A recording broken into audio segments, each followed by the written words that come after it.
Hello and welcome to this week's Codex lore, and today we're looking at Bjorn the Fellhanded from the 5th edition Space Wolves Codex.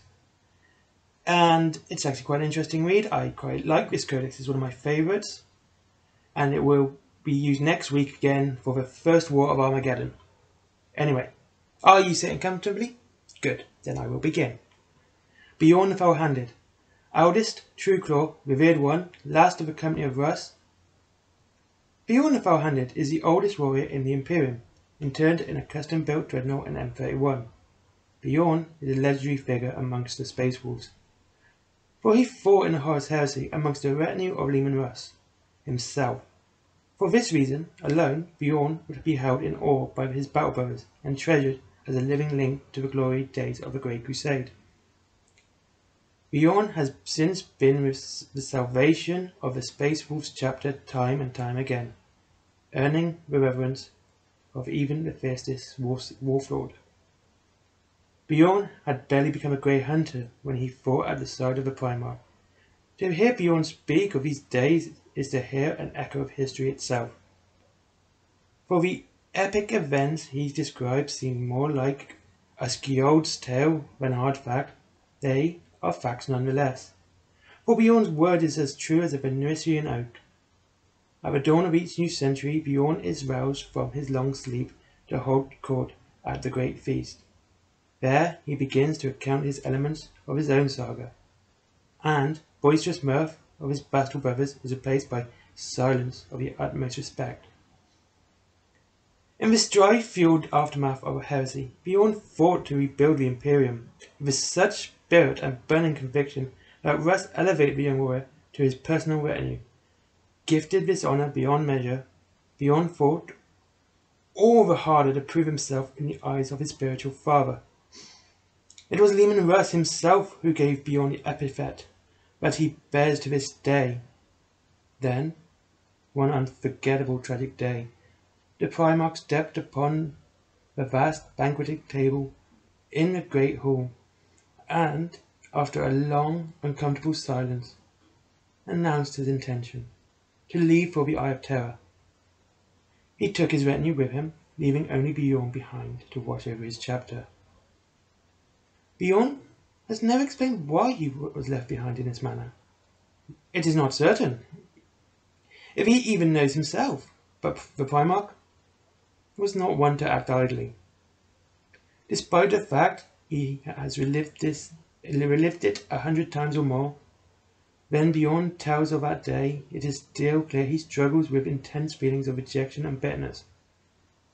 All who hear his tale know that Russ's parting act bothers Bjorn, far more than the tale of his own tragic fall to a warp beast with 1,000 Moors, or the days his spirit spent roaming Mordecai's cold realm during his torturous interment into an adamantium sarcophagus. On the day of Russ's disappearance, Bjorn has given his all to prove himself worthy in the eyes of his missing Primarch, first as warrior, then as Wolflord, Dreadnought, and finally to this day, as a spiritual and moral compass for the entire chapter. Only the High Wolf Priest Ulrich knows Bjorn well enough to suspect that he still craves the benediction of his once father, and that within Bjorn's indestructible and immensely potent war form lies a mind that will know no peace until he fights alongside his Primarch once more. I like that because this is one reason why this is one of my favourite codexes. It's given the Space Wolves more human and less Viking. That you can hear that even the oldest still has emotional connection to his Primarch to a degree that he feels lost without him.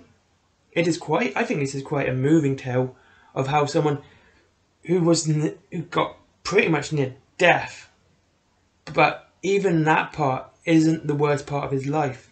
It was the fact that his Primarch rejected him. Or he feels like Russ rejected him. We don't know what happened to Russ. We know he's in the Eye of Terror.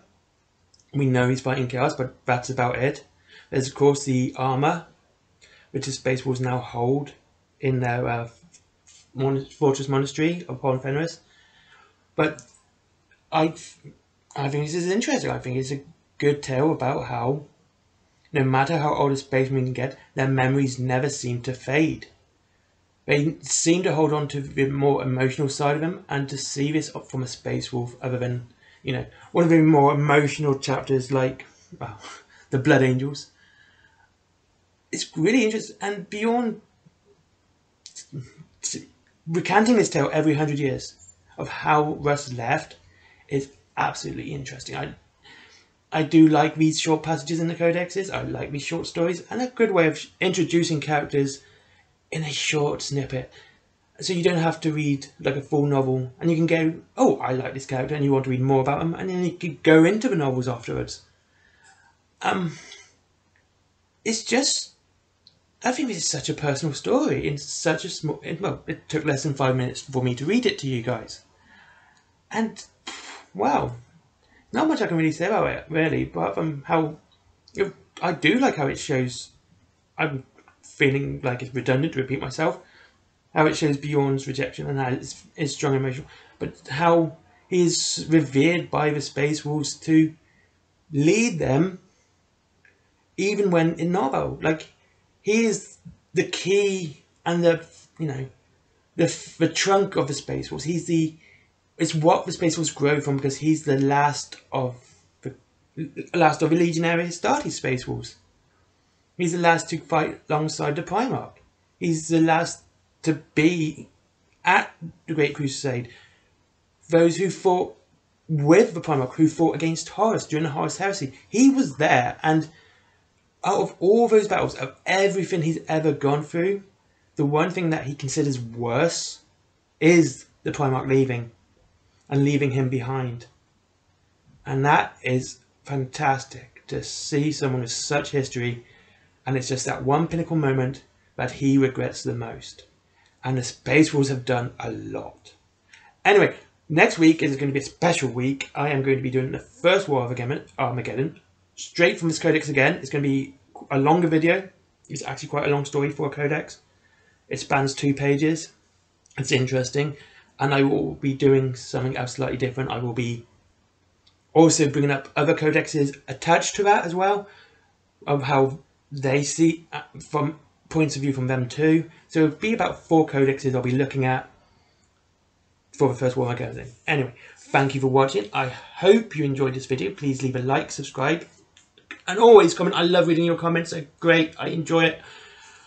And of course, that notification bell down below, as always, is the Element Games link. If you want to save up to 25% on your Warhammer, and my comics, Project Blue Book, and Little Red and Raziel, as well as down below.